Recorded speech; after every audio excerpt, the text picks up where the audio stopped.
Dasar Habil kenapa diterima?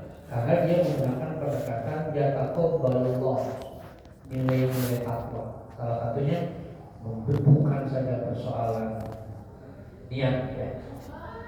Niat juga harus, tapi yang dikurbankan objeknya pun harus yang terbaik.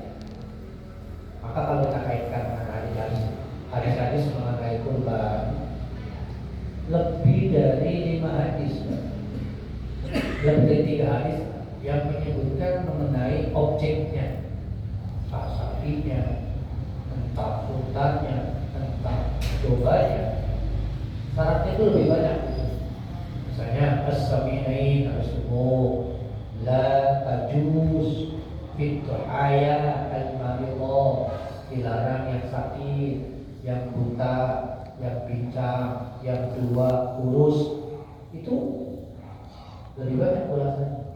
Jadi prinsip yang dipakai oleh Habil sehingga dia masuk kategori tuku bila adalah ihsan, yakni memberikan pemberian yang paling baik.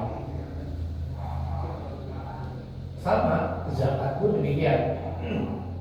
Kalau kita melihat di dalam Al-Baqarah itu kan ada kata dari 267 ya.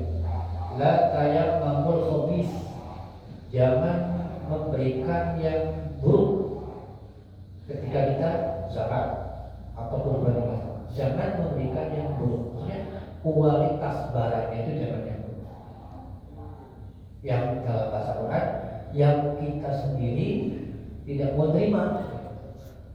Nah, sama kurban pun demikian. Ini yang dipakai oleh Habil dengan konsep yataqabbalullah, ini untuk orang lain harus yang terbaik.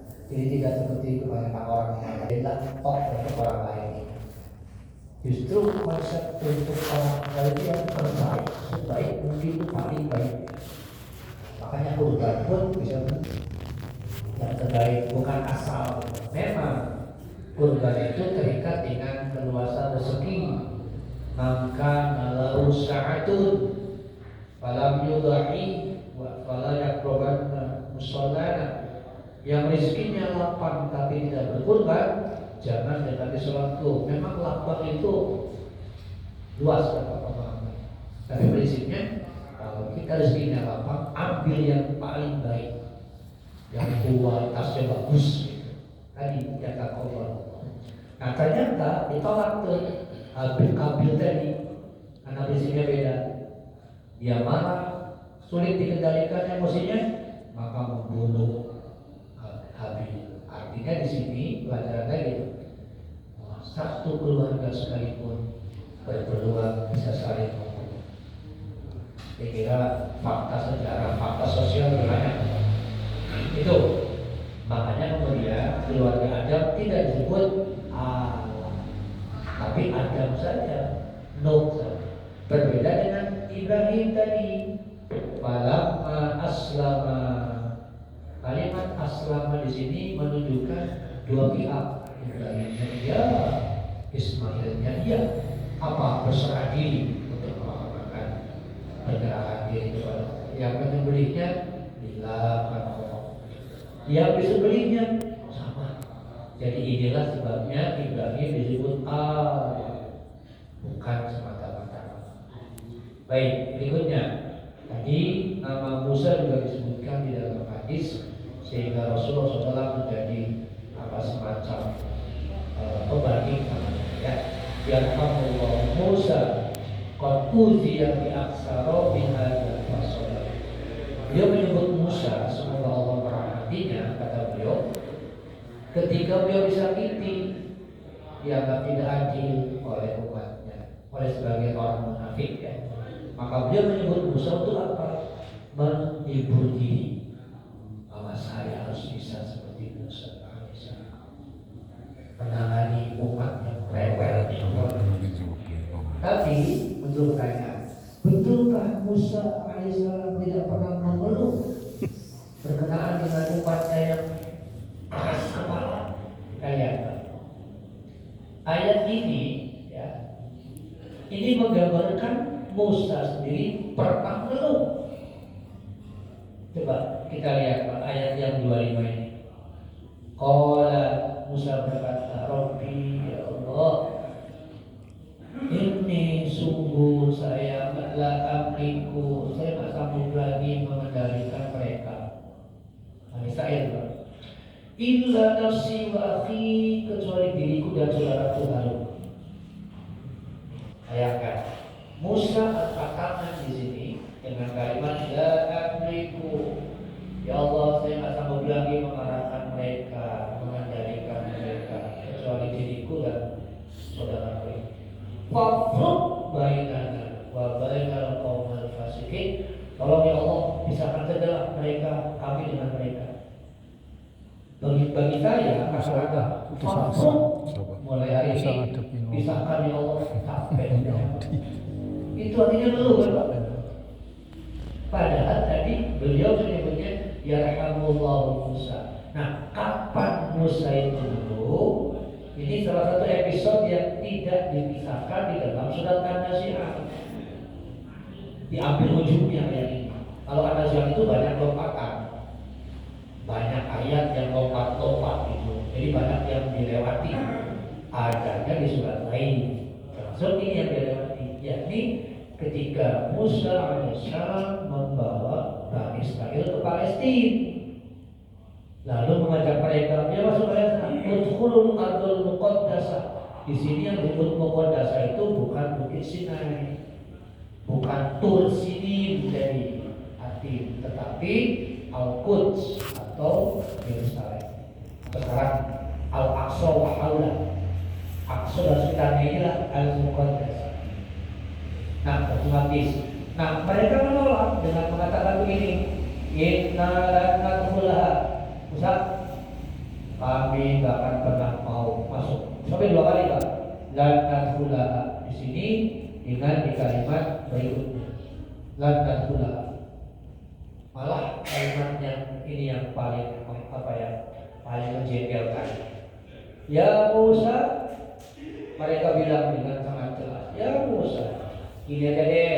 Inna lan nadkhulaha abadan. Sampai kapanpun kami gak akan masuk ke situ.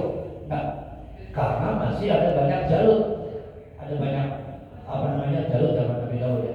Ada banyak penguasa zalim. Kami nggak masuk itu. Madamu fiha, selama mereka ada di sana. Enggak. Atau gini, akhirnya dia bilang, fadhab anta wa rabbuka faqatil. Ini saja, engkau Musa dan Tuhanmu perangi mereka. Perangilah olehmu dan oleh Tuhanmu. Qa'idun, kami duduk menunggu di sini. Nah, jangan apa? Bayangkan, Nabi disuruh berperang, mereka menunggu. Kalau sudah hasil, kasih tahu. Nah, betapa jengkelnya Musa. Oh, kalian gitu. Makanya langsung beliau bilang, Inni la amliku illa binafsi wa. Ya Allah, saya sudah tidak sanggup lagi mengarahkan mereka. Terserahlah, pokoknya pisahkan mulai hari ini. Jangan satukan kami dengan mereka. Itu. Jadi selevel Nabi saja sempat ngeluh itu. Apalagi kita, bukan siapa-siapa. Tuh, kira-kira satu episode-nya. Baik, kembali ke sini. Nah, kalimat 16 ya. Idna dahu rabbuhu bil wadil muqaddasi tuwa. Id adalah salah satu bagian dari waktu, ketika atau saat, bersama dengan lama suatu ketika. Nadahu rabbuhu. Di satu kata ini ada subjek, ada predikat. Nadahu, memanggilnya. Hu adalah Musa, memanggilnya. Rabbuhu, Tuhannya yang memanggil, berarti Allah. Jadi singkatnya nadahu rabbuhu. Nadahu rabbuhu, saat Tuhan Musa, yaitu Allah, memanggil Musa. Itu pembahasannya. Di mana kalimat terakhir adalah tempatnya. bil wadil muqaddasi, dua wadi adalah lembah. Al muqaddas yang disucikan, yang dibersihkan. Tua sebetulnya sama, yang kebersihannya, yang kesuciannya berlipat ganda. Karena tuan dari kata toa, bukan toa merek speaker ya. Jadi ini toa pakai wawu, o wa, artinya seperti tawaro. Takwil kan ya, idza syamsu kuwirat, itu dilipat, digulung. Jadi toa, tua itu menggulung atau melipat. Dengan demikian tuan itu perlipatan. Saya kira matematik ingat ya,